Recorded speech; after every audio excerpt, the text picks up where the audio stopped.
यानंतर पुढच्या बातम्या आहेत पावसाबाबतच्या। नाशिकच्या गोदावरी नदी पात्रात पूरस्थिती कायम आहे।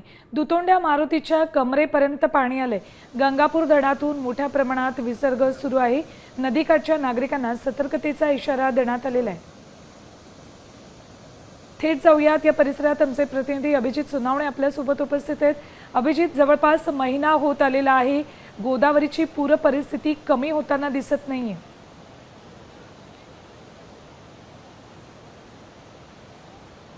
सुवर्णा, गंगापूर धरणाच्या पाणलोट क्षेत्रामध्ये पावसाचा जोर कायम आहे आणि परिणामी गंगापूर धरणातून आज देखील 6336 क्युसेक वेगानं गोदावरी नदीपात्रामध्ये पाण्याचा विसर्ग केला जातोय।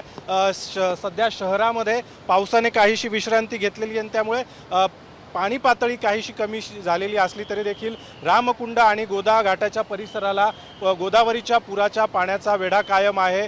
जी लहान मोठी मंदिरं आहेत ती गोदावरीच्या पुराच्या पाण्याखाली आज देखील गेलेली आपल्याला बघायला मिळतात।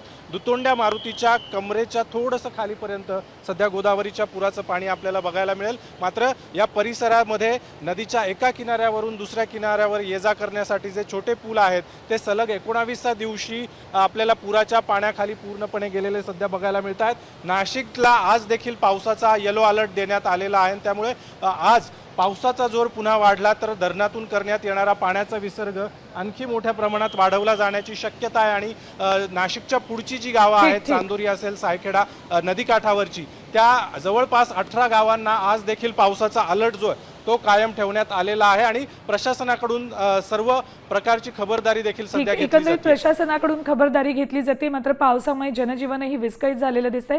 धन्यवाद अभिजित संपूर्ण माहितीसाठी। आता isakal.com आहे देशातील नंबर 1 ची मराठी न्यूज वेबसाईट। प्रत्येक अपडेटसाठी isakal.com ला नक्की भेट द्या।